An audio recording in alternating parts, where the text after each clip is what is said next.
Joe, that's a Hall of Fame terrible take right there. No, it's not. It's true. It's so true. What? Boy just choked. Straight women booty and let the ball go. Say what again? Say what again? I dare you. I double dare you. LeBron James puts up a three. Won't go. Rebound box. Back out to Allen. His three-pointer. Bang! Irving and Curry. One-on-one. Irving puts it up. It's good. Kyrie Irving from downtown. Oh, yeah, but we'll get to explaining and debating in a second. Hey. Joseph.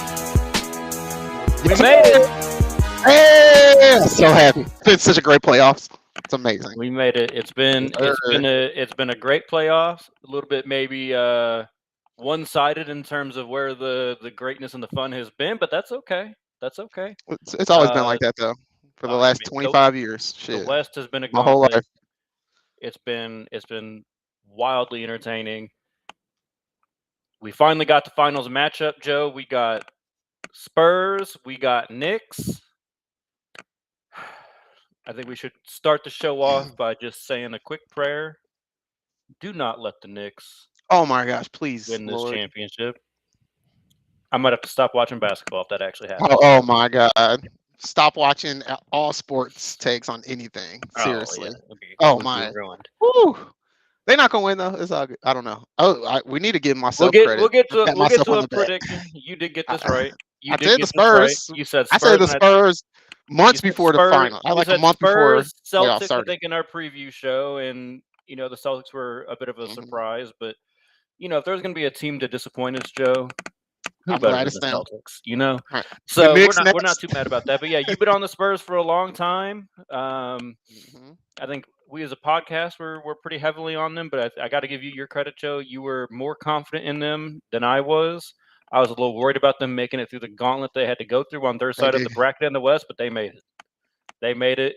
Wemby's been fantastic, and we're going to start right there, Joe. Recapping that Western Conference Finals, Spurs beat the Thunder in 7. There's a whole lot of storylines coming out of it, so I'm going to as concisely as possible and then get your take. But we got the start of the series, Wemby going crazy in game 1, double overtime. He hit that Steph Curry-esque shot just to get it to a second overtime. Then the Thunder go on a little bit of a run in the middle of the series, but then the Spurs win back-to-back to win the series and take it and get to. We got Chet going 1 for 2 in the final game 7 for 2 points or 4 points, whatever he ended up with. 4 points to his base. 4 points and like 4 rebounds. Basically a no-show in game 7. He would have made James Harden so proud with how he showed up in game 7. And so now we had J-Dub injured all during the regular season, injured in and out of the playoffs. He tried to come back in game 6. That ended up kind of being a mistake. They just said, sit your ass down for game 7. And we got to give both ourselves credit for this one, Joe, because we said it at the time of the trade, but Jared McCain went crazy in that series, trying to give them some additional scoring lift as they ended up getting a little injured as that series went on. So, Joe, just all of those things that happened, it was a great series. What's your overall reaction to this? I'm glad you ended with injuries. I don't want to hear people say that OKC lost and they're a great team, but they were missing out on Jalen Williams and AJ Mitchell. Ain't nobody saying nothing how Dylan Harper and De'Aaron Fox didn't play the first 2-3 games either. So I'm not trying to hear none of that. The Spurs weren't fully healthy either, and they figured out a way and they gritted it out and won the series. My overall take is okay. I mean, everybody was saying how undefeatable OKC was and how deep they were. We're not going to sit here today and sit there and act like just because Chet didn't show up that it was all Shea and nobody else. No, we're not doing that. All year long, we talked about how deep their roster was and how everybody could show up and make plays. Even when Shea was out and missed some games, we say, look, they can win without Shea. Everybody steps up and does their deal. Now that they lose, we're going to say that's not true. We're not doing that. No, their depth was Spurs' depth was just as deep as OKC, and their bench players showed up. I just want to make sure we point out, Joe, with how right you were about the Spurs all year. I did give you shit about not acknowledging their depth earlier on in the season. You did. Their depth it shined. I mean, it was such a good. I didn't have that much faith in their depth. I didn't think they was going to show up like that, and they did. And they really did. And I think that was the key, because you saw Wemby could have moments where he's like not there, and he does still have those moments where you're like, man, where is Wemby? Even though he had a dominant series. Game 5 was that one for me, Joe. Just like, Wemby, what was that? Exactly. But then he proved it in the next 2. And the guys made shots. Champagnie making shots, like that's crazy. And then Chet, like seriously, all these guys rookies making shots that you expect to make, but Chet not doing a damn thing is terrible. So it really was the role. It was the role players. It was the role players that helped them win that. And the fact and the want to, like, I get it. A lot of people in the NBA want to win a championship, but you don't see it like this. It's scary how bad Wemby wants to win. It's almost like, dude, this guy he's too young to want to win this bad. Definitely on a mission.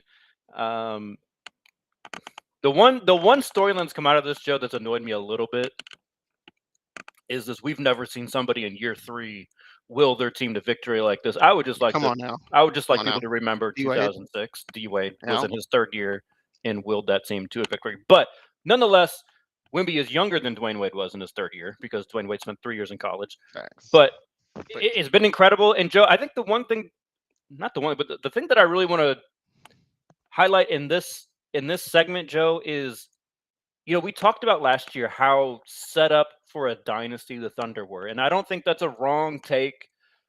This is a budding rivalry here that's going to hopefully go on for a decade with how entertaining it was.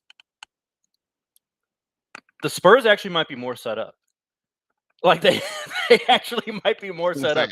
Dylan Harper, Stephon Castle, and Wemby, all 3 of them. One of them can under drink 24 legally. Yeah, 23. Yeah, what? Wemby's 22. Yeah, Wemby, right. 21, 22. I mean, Harper was 1 year in college, a rookie this year. He's 19. Castle's 20. Yeah. I mean, that is an insane trio to be putting together. Now, Keldon Johnson's only 26, 6th man of the year. De'Aaron Fox is 27. Yeah, I'm just saying they're still young. I'm mad about that 6th man of the year. He probably shouldn't have got it, but whatever. Hawkes, come on, bro. Y'all got to win games more though. Whatever. It's 6 man. It's not MVP. But I think the thing that just gets the only thing that is would give me a little pause for them is when De'Aaron Fox was not playing, which I'm glad you pointed out, Joe, because people are like, oh well, their second best player missed game 7. That's great. You should have won game 1 then, when they didn't have De'Aaron Fox. When their point guard had 12 turnovers and y'all lost at home. Like, that's the one thing that we'll have to see how that develops as they get older. Stephon Castle, Dylan Harper were very erratic in 4th quarters, and I'll be interested to see how that translates into the finals, and we'll talk about it in a minute with all of the perimeter defenders that the Knicks have.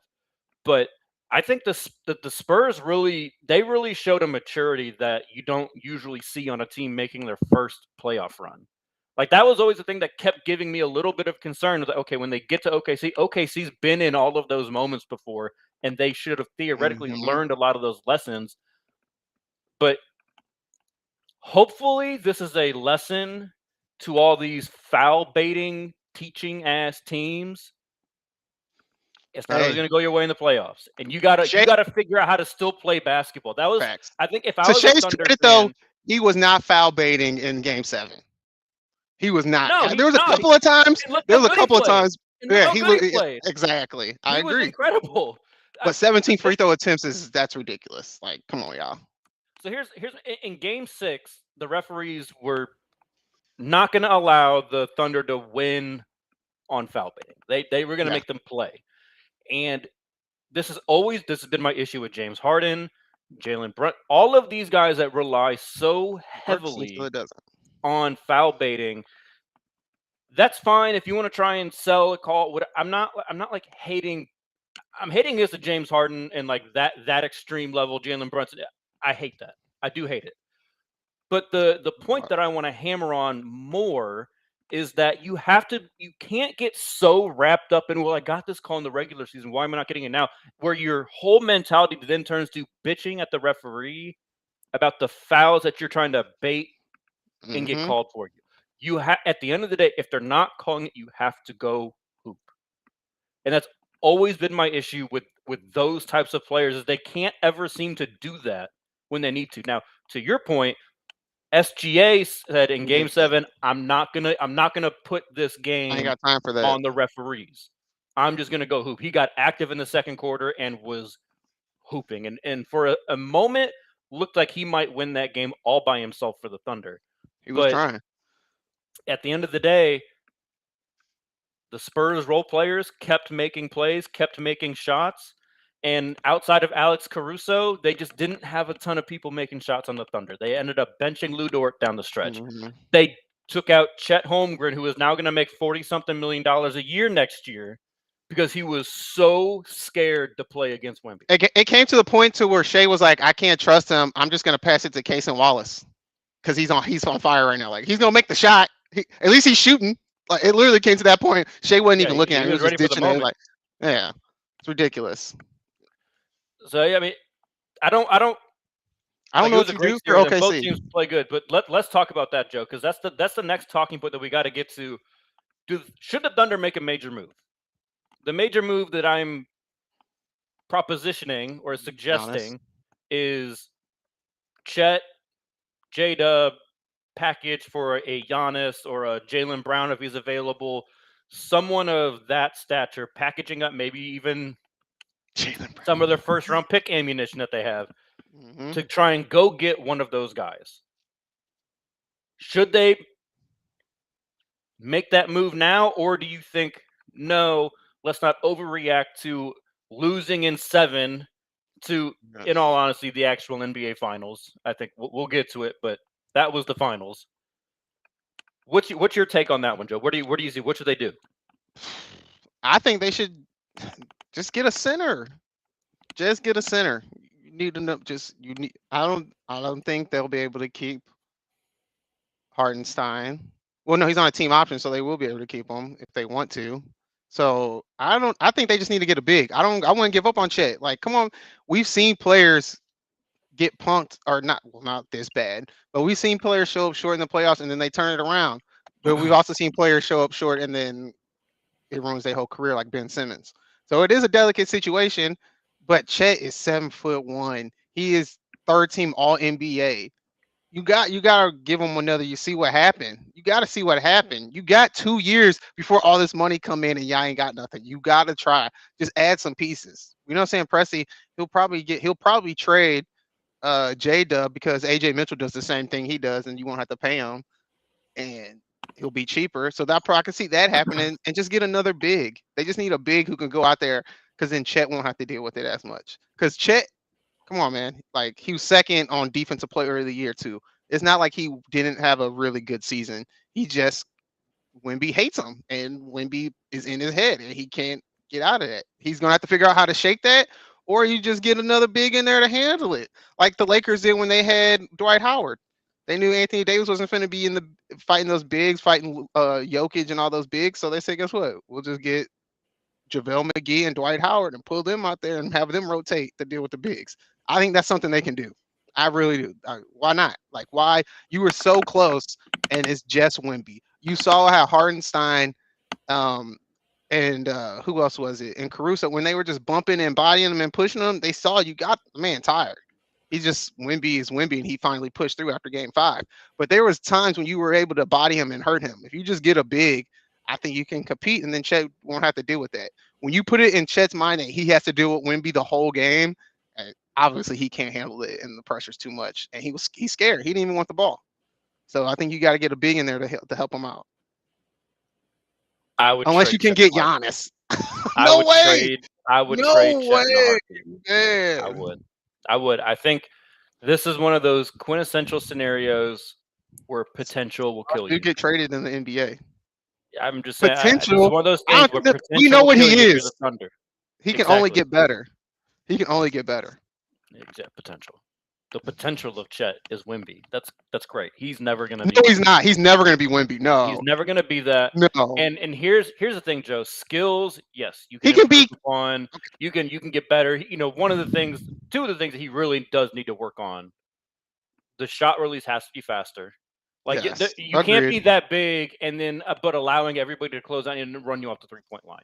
That happened so much in Game 7, and it's one, you're either scared, or two, you can't get the shot off fast enough, or it's a combination. I think it was a combination. Personally. But then the second thing, you got to put some weight on. Like, I'm not saying you have to become huge but like, brother, you got to be able to set a screen and actually deter Stop somebody. Like, you actually have to like be somewhat of an obstacle, because the one thing that they can't do, which has got to be so frustrating for SGA, this is like the scenario that I'm thinking of. You combine those two factors together.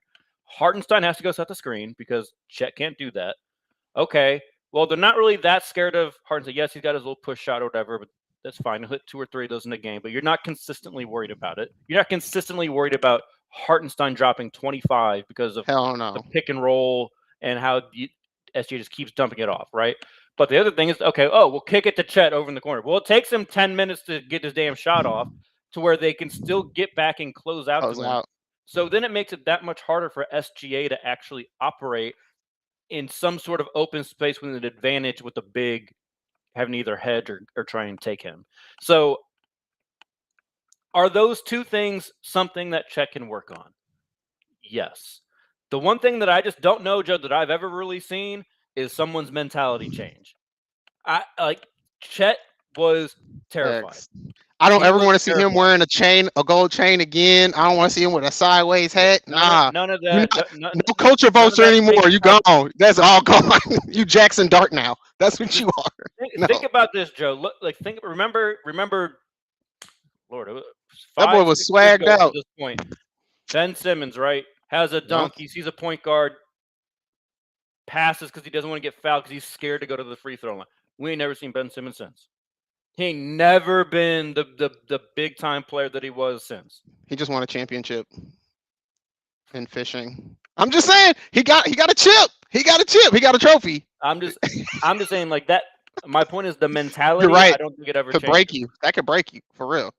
Like that's why it was just always so laughable. Like when you think about like some people put, well, LeBron, he didn't know how to win. Then he went to LeBron was never scared. LeBron was never scared of the moment. Now maybe he didn't exactly know how to win. I would say his GM didn't know how to put a winning roster around him until he went to Miami.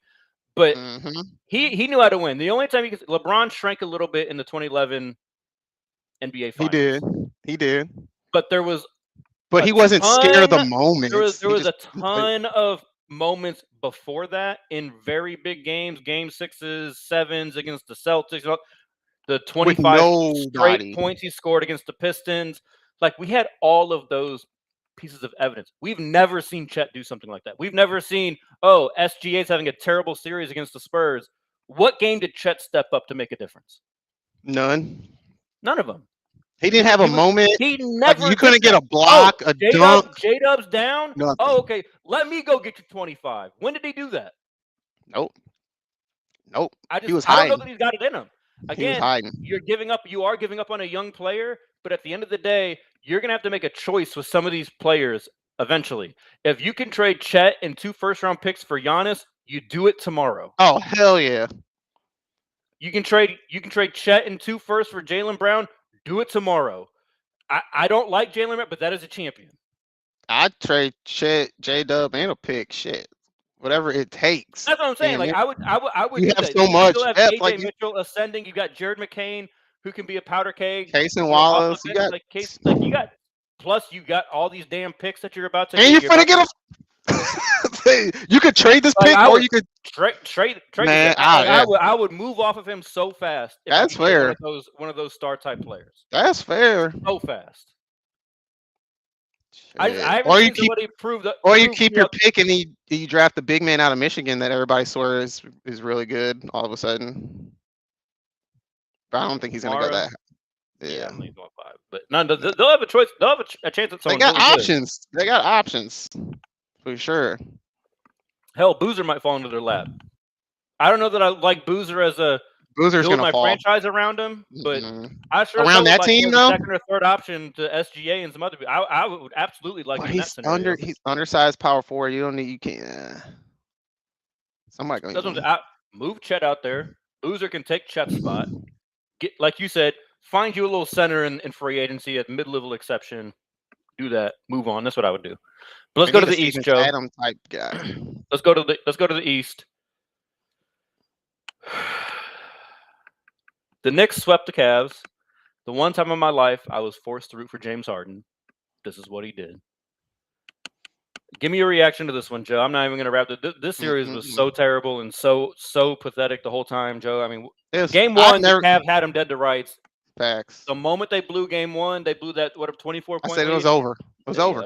Yeah, Bro, that's what I said. I said when they had that 24-point lead, I said, man, this is going to be great. The Knicks are about to collapse.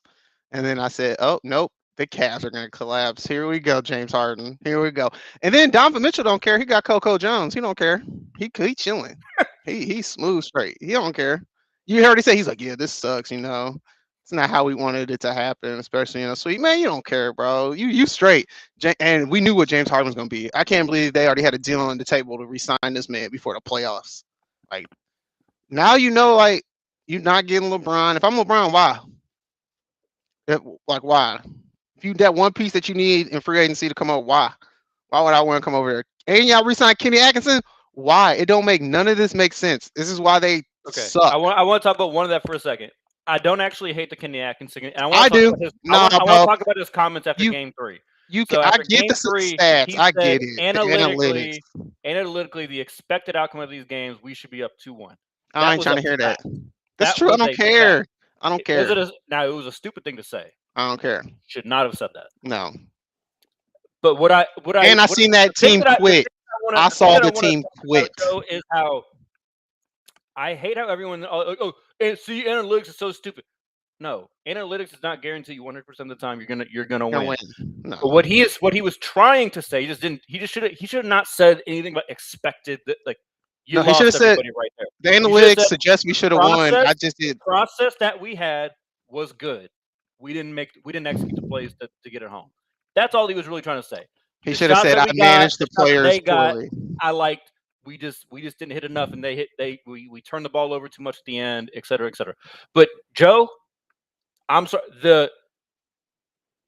Like you said, them having a handshake deal with James Harden after you saw what Jalen Brunson did to him in game 1, I don't care what agreement we had. It's gone. Facts. It's gone. Your liability. One guard score. Cook you. 28 points on your 28 points on your head. And second, this is where I will give Kenny Atkinson some trouble. Call a timeout. Please, timeout. Do something. Take James Harden out. You already know. Take him and say, "Hey, bro." In the fourth quarter, him making shots. You got to do something. That's not gonna be his thing, anyways. He's also then a liability. Take his ass out. Put your best defender in. You literally just gotta not let them score every single possession. You're gonna win the fucking game. All you had. It was bad. It was terrible. It was bad, bro. And then they had no heart. That's what they quit. They quit. Game 4 is pathetic. But I already kind of saw the writing on the wall with that one. I took an easy Knicks -5.5 or whatever. Oh, for sure. That's easy. That's easy. 5.5. It should have been higher than that. 5.5. That's nothing. Shit, I would have took it at 15.5. Joe, I knew that. I would have too. Seriously, yeah, I knew that was a wrap. That was crazy. They was letting niggas just get right through layups. It was ridiculous. Layup line. I mean, with 26 fast break points in the first half alone. I don't think I've ever seen 4 dudes on the basketball court go like this and watch a dude hit a layup and don't move. Like unless they heard a whistle and they just let him hit the layup. No, there was no whistle. They just let him go. I was like, that's crazy. That was so bad. That was bad. It just does speak to like you gotta have the right veterans on a team. And it's to install the right, and this is, but no, it's not just that. It's not just that, but it's like we done seen this with every team James Harden goes to. I don't want to hear every team James Harden go to. There's a point in the playoffs where he quits, and then the team quits. You can't have that energy around. I don't care how good you are. You quit in the playoffs, and the whole team quits. This has happened multiple stops. Well, yeah, I mean, when you're one of the leaders, I mean, yeah, they feel that energy. You say, oh, you're not. Oh, okay. It's insane. He's not playing. I'm not playing. That's why you gotta have like a culture for your team. They don't have no culture. Like that's why it's important to have like. I know they got James Harden and they got Donovan Mitchell, who's all about. Well, I'm just like so. Think of the Pacers, right? One of the moves. he's hardly going to play any minutes. But they got James Johnson there. He's no nonsense. If the other team tries to start some shit, he'll finish it. And 3, but it's just like it's a culture. It's why like I never got mad when the Heat kept Udonis Haslem on the bench. For sure. Never got mad when he was the 15th person on the team. He's going to sit there. He's not going to play. I know that. But he knows what a championship team is supposed to look like and feel like, and he will get up there and he will stand right in Jimmy Butler's face and yell right back at him if he doesn't think he's doing the right thing, right? And not saying that to demean Jimmy Butler. I'm just saying he will go to the best player on the team and let him know, I don't think you're living up to the standard. Facts. There's no one on the Cavs that would do that. Facts. No one why do you think the Spurs have Mason Plumlee and Bismack Biyombo? Like, come on, and Kelly Olynyk. They've been around. They know what good teams look like. Yeah. You know, like I think the Cavs probably hoped Thomas Bryant would be that guy. He's been in the finals a lot recently, but I think it's a little different when you're a guy that like is on a new team every single year. I just think it carries a little bit of a different weight. Whereas, you know, those guys you mentioned, Kelly Olynyk's been with the Spurs now for 2-3 years. He's kind of been through them growing. Luke Cornett got a championship. That's it. Yeah. I mean, it really does matter. Like those little things, people like, oh, it's just the 13th player, blah, blah, whatever. I got this. It matters. But he probably said they could just say something. Hey, you know this energy finna be different. It's just little shit like that. Little things like that. Oh yeah, and you would talk about the Spurs. It's a good example. They keep Tim Duncan in the building. Manu Ginobili's in the building. Tony Parker's around. Right. Pops around when he can. Yeah, when he's feeling all right. You don't try and dismiss them. Try and just exactly. No, you're not. That's a good point. But the Cavs, I wanted to say that the Cavs, when you said leadership real quick, the Cavs, they have James Harden. Has he ever proven to be a leader for a basketball team? And they have Donovan Mitchell, who's like, hey, I dropped 40. I did my part. That's his attitude all the time. Even when he was in Utah, that was his attitude. Hey, I dropped 40. I did my part. So, yeah, good luck with leadership there. I think that the piece that was a little disappointing for me, Joe, with Donovan Mitchell, is I actually thought he showed something a little different in Game 7 against the Pistons. Like he went out of his way to get the others involved. You know what I mean? Like he made sure he got Mobley and Jared. Like he started the game off. Okay, I'm not going to worry about my shot. My shot will come later. I didn't see that once against the Knicks. I didn't see it once against them. I don't think not at all. It turned into ISO Harden again. When he first got there, he was passing it, and then he just dribbled. In playoffs, it turned to dribble. Another Kenny Atkinson's bad decision. Like, come on, bro, change some shit up. It's not working. James Harden should have never. Trading Garland for him, whatever. Let's move on to the teams that are actually still here with us, Joe.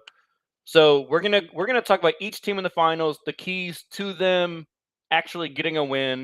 We'll get to a prediction later. We'll start with the Knicks. If the Knicks are going to win, Joe, how are they going to do it? OG Anunoby has to ball out offensively and defensively. I think OG is going to have to average 20 points and be a lockdown defender. I think that's the best way that's their best chance. I think Mikal Bridges is going to do what he does, but he's not going to light it up points-wise offensively.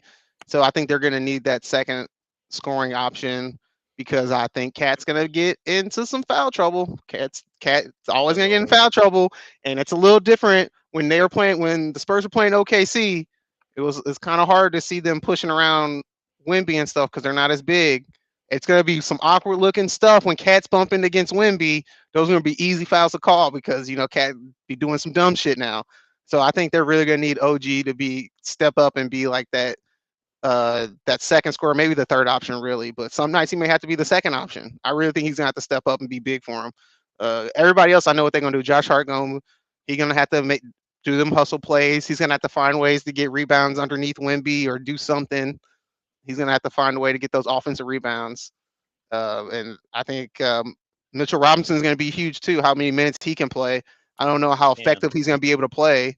I mean, his pinky is his all-shooting hand, so you're not going to get much out of him offensively. But if he can just be there and try to get some offensive rebounds and box out Wemby and just put a body on him, I think that's going to be huge too. So it's going to have to be OG and the big guys and how they punish Wemby down in the paint if they can. on the defensive side. They're not gonna be able to do shit offensively. So I don't. They're gonna have to keep shooting the ball lights out because I know they love attacking the rim. I just don't. I think it's gonna be real hard for Brunson to do that unless Karl Anthony Towns is shooting the ball lights out and pulling Wemby from the paint. I mean, I would expect virtually 0 possessions where Wemby is guarding Cat. I think teams have already proven you can guard Cat with a wing. So I would guess Keldon Johnson or Devin Vassell, they're going to be the primary defender on Cat, knowing he's not going to try to punish them at the rim. He'll still take a lot of jump shots. And then if he does drive the rim, I would imagine they're going to put Wemby on like Josh Hart or OG Anunoby and say, okay, prove to me. They'll probably put him on Josh Hart. 7. Yep, Josh Hart. Prove to me 4 games out of 7 you can make shots. And I'm going to patrol the rim and make sure that Brunson doesn't have anything easy. Make sure that. And Josh Hart is not Alex Caruso. I'm sorry. Now, Josh Hart shot the hell out of the ball against the True. Cavs, so we'll see. And even during the regular season, Josh Hart was a much improved 3-point shooter. I think it's important to note. I think that is one of the big keys to the Knicks winning. Josh Hart's got to shoot the three. You in the NBA, you can make an open 3-point shot. Shit. Maybe leaving him so open. That's gonna be one of their big. He's got to be able to keep knocking down those outside shots. What'll be interesting, Joe, is I wonder how much they will try double big lineups. I think Wemby. It's like you said. If you put Cat on Wemby. I'm not saying Wemby's going to open 2 quick fouls. Cat, like 2 quick fouls. The finesse. No Cat's going to get into dumb foul trouble.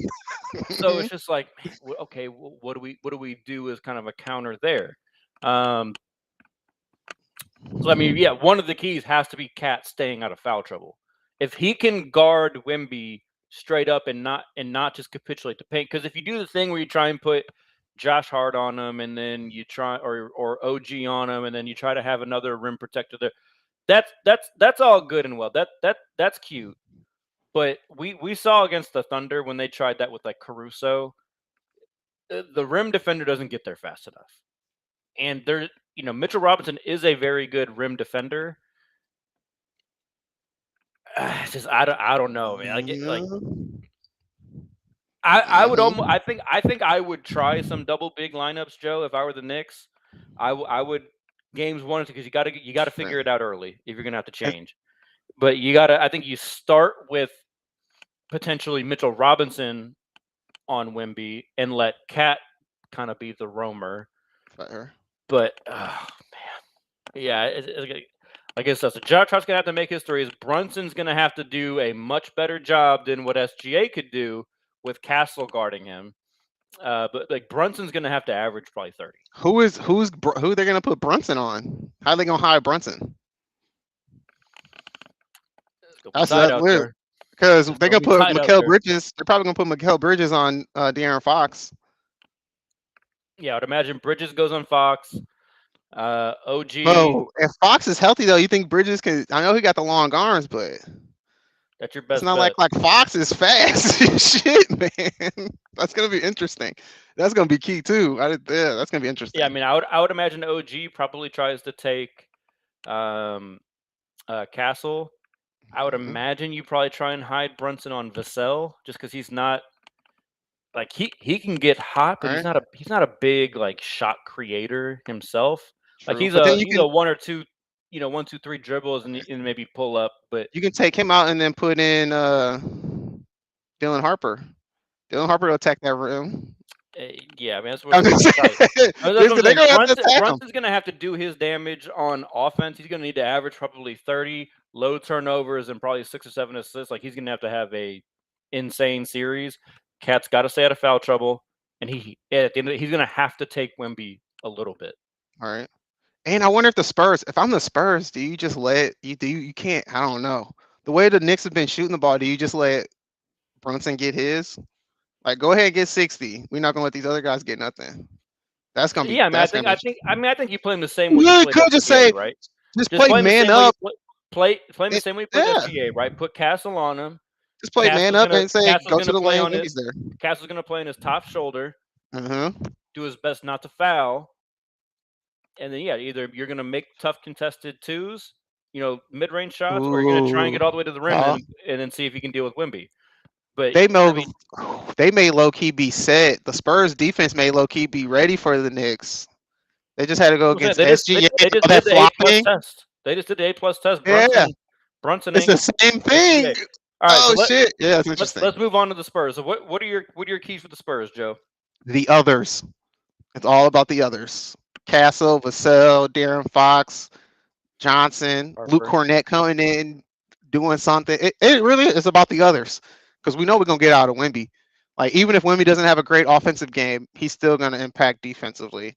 So like he can get 18, 21 points, and y'all can still win the game if the others show up. Champagnie making 6 threes, like that stuff matters. So Dylan Harper going to the lane, making shots at the rim. Like all that stuff, I think those guys are going to be huge. You can tell how tight and knit they are too. Like if one person falls down, they on it. They all helping each other out. So I think that camaraderie. I can't say that word right there for a second. Oh my god, no, not at all. I need some water to be honest.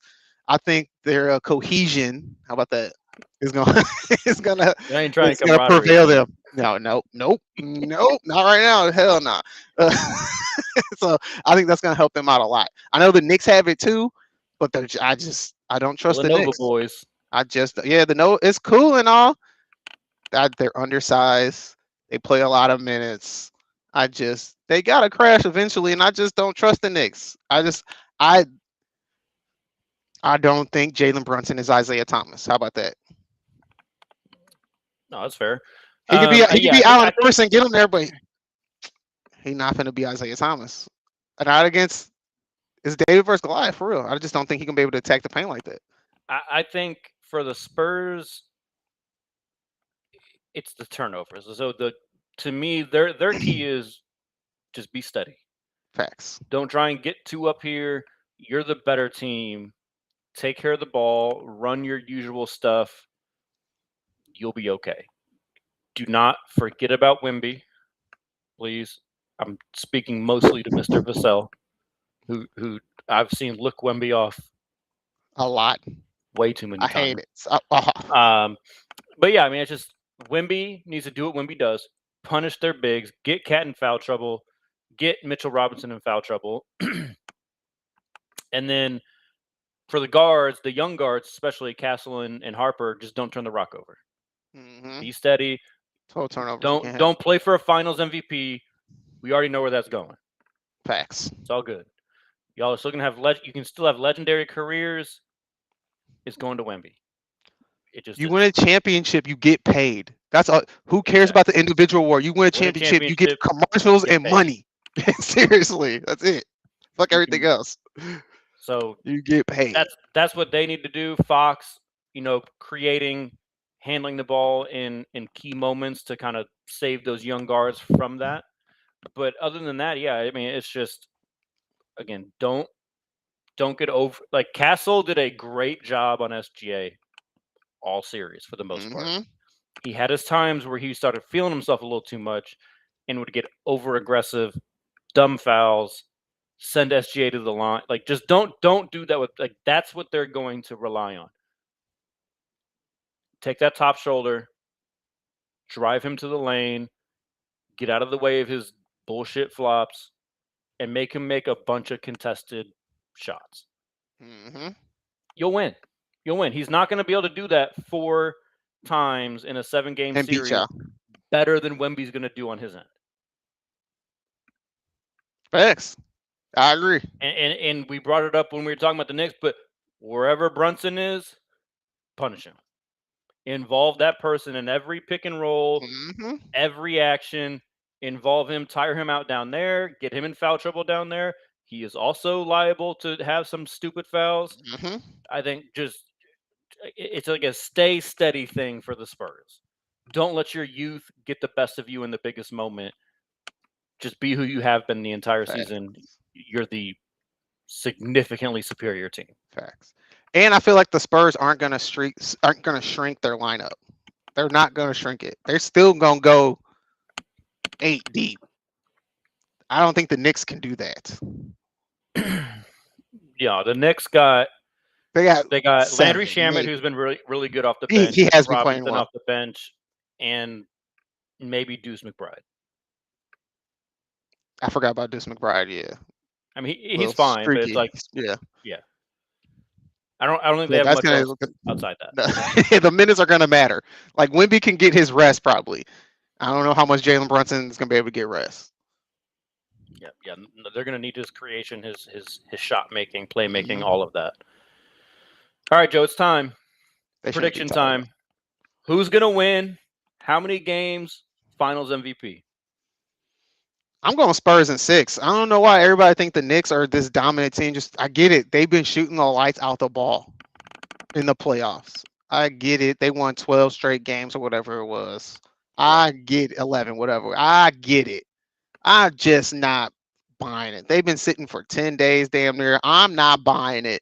They not that good of a shooting team. So I think it's a streaky situation. The East was pretty light. They was feeling themselves. It's all good and pretty now. I'm gonna respect Brunson because he has been balling, and I think they can. It's gonna be hard for the Spurs first time going into the Garden.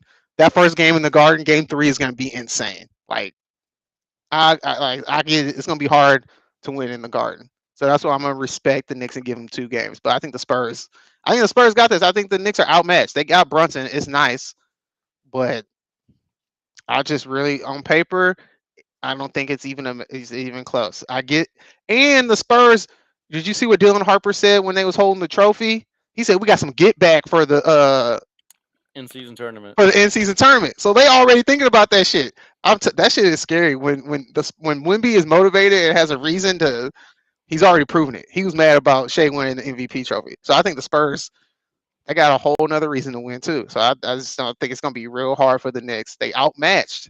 Like, we just respecting them because they had a great run on the East and they have Jalen Brunson. That's the only. Like, we're not even respecting Cat that much. 6, and I'm assuming Wemby is Finals MVP. Oh yeah, facts. Yeah, easy. All right. He doesn't even have to have a crazy stat line. His defense alone is going to be the reason why he get MVP. Yeah, I mean, Joe, I applaud you for being nice. I got Spurs sweeping. Ooh, a sweep. Yeah, they are gonna pack the little Knicks up. That's crazy. Joe, you saw how long we had. You see how long we had to sit there and search for the keys. How could the Knicks actually win this thing? We had to sit there and really think about this because they're not gonna fucking win it. They're not gonna win. I think it's crazy how people act like they're gonna be. I heard was it Reggie Miller? He said that the Knicks are gonna be the favorites. He was doing one of the games. It might have been Game 5, and he was like, "Whoever wins." I was like, "He's doing that on purpose." I was like, "He has to be bullshitting." I thought so. I was like, "He has to be bullshitting." You know, he hates. Yeah. He's trying to build them up. I thought he was doing that on purpose. They inevitably crash. I was like, "There's no way he thinks they're going to be the favorites." There's no way the New York Cowboys are going to win an NBA Finals. There's no way. They are the Dallas Cowboys of the NBA. They are. I can't wait for them to lose. I mean, they've made it further than the Cowboys could ever pray of going in the NFL. But at the end of the day, rubber's going to meet the road. The Spurs are just significantly better than them. They really are. They really are. Significantly better. When they played in the in-season tournament, Dylan Harper didn't even barely know how to. He didn't even know really where his locker was in the Spurs locker. Facts. Okay, you're right. He is now come into the playoffs, and he is having big, meaningful games in the playoffs when the veteran point guard on their team is down in Game 1 against the defending champion. MVP just got presented that night to SGA. Dylan Harper showed up and made plays. Facts. Handled the pressure. Yeah. That was not what he was doing when they played that little in-season tournament. It's a different. They are so much better than they were back then. I get it. Knicks fans are very excited. You had a great season. This is going to be even worse than when my Heat had to go up against the damn Nuggets. It's going to be worse than that. You're just outmatched. You are. I'm not sorry about it. I'm going to revel in it. I'm going to enjoy it. I'm going to enjoy all the Knick tears. It's going to be fantastic. But congratulations on finally making the finals in this millennia. But you're going to have 0 finals wins still. Facts. It's going to be that's what's going to be happening. Yep. It's going to be go back to talking about Willis Reed. That's viewing. They're all gonna be there. Spike Lee's gonna be depressed in the I was watching shit today, bro. I was listening to shit today, and they said that if Jalen Brunson wins a championship, he'll be the greatest Knick ever. I said, come on, bro. He ain't even played game one He yet. hasn't been there long enough yet. I said, come on. The OG Knicks, like Willie Reed was there in like come on, and one, and like he was like a lifelong Knick. So like that's tough, but whatever. Disrespect your goats like that. I get it. That's fine. I don't get it, but whatever. But Joe, you know we end this show. We choose love. We choose violence. What you got?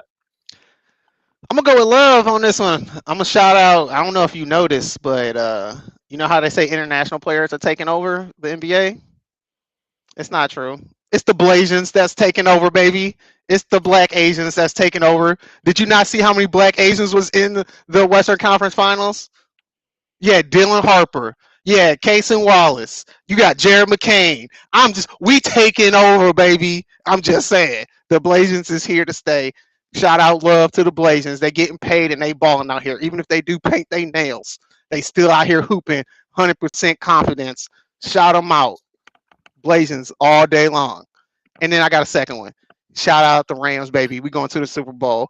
Aaron Donald, come on back out of retirement. We need Aaron Donald, Myles Garrett. We got the MVP and we got the defensive MVP player of the year. Let's go, baby. We going to the Super Bowl. I'm sorry, Dolphins y'all's ass. So we don't even need to talk about them. Let's go, baby. We're going to the Super Bowl. And the Super Bowl at SoFi. You know, last time it was in SoFi, we won the Super Bowl. We finna do it again. And we got the World Cup, baby. Come on, bro. LA up, baby. I don't even like LA, but I like Stan Kroenke. Let's go. And we won the Premier League. Stan Kroenke up, baby. Lost Champions League. Choke artists. They choke so bad. I could have did violence on that too. Arsenal. They choke so hard. I hate Arsenal so much. You know Arsenal is. Love Arsenal. That's my team. Arsenal is if you put James Harden, SGA, Jalen Brunson, Joel Embiid all on the same team, they just fall down. They scored in 6 minutes and they just tried to play. Didn't do shit else. And then choked. So good for them fucking losing. I'm choosing hate, Joe, and I'm choosing hate on the NFL. I don't care that I don't have a lot of facts to back any of this up, but I don't care. It was some shady shit. What just happened with AJ Brown going to the damn Patriots, the evil empire doing their shady, cheating ass shit again. You can't tell me everybody knew that they wanted him and this was a handshake agreed upon deal for 2-3 months and no one came in to beat that weak ass offer. They got Diggs and AJ Brown? Nah, Diggs free agent. But oh yeah, that's right. I'm just saying, how did no one come in and beat that? They got a 2028 first and a 4th round pick. The Broncos gave up more for Jalen Waddle. That's true. I love Jalen Waddle in his time in Miami. I think he's fantastic. I think he is a very good receiver. But I mean, AJ Brown has proven things at a different echelon. The Bills damn near paid. The Bills barely paid any more or any less for some damn DJ Moore. A second and a fifth. True. At least it was for this year. You can get some immediate help. I'm just saying, like, why is stuff like this always happen for them? Why is it always happen for them? That's fair. Fuck the Patriots. Fuck them. Roger Goodell gotta go talk to Congress though. I'm just saying, like I know the Patriots always get that shit, bro. Like leading the charge on how AJ Brown was unhappy in Philadelphia, and the Patriots have a really strong offer. Blah blah blah. It's the same person that was fucking the Patriots head coach. That's just a coincidence, and then the news doesn't break that they're fucking until after the Bills and the Broncos have already made their move to get a receiver. The two wide receiver needy teams had already made their move. Then the news breaks. Come on, bro. I don't got nothing substantive. I get it. I'm a Dolphins fan. I'm just mad that the Patriots got better, to be honest. But that's crazy. Her son's name is Mike. I still feel like it's some shady shit happened right there. I don't like it. That does sound shady, bro. That does sound shady. That is a little shady. I mean, but he got money, bro. That's what happened when you got money. Things disappear. All these billionaires got money. That's true. Robert Kraft must got something on people, though. I swear. It's like Jerry Jones and Robert Kraft. They can do whatever they want. Insane behavior. But you can go get NBA finals start tomorrow or tonight when people are most likely going to be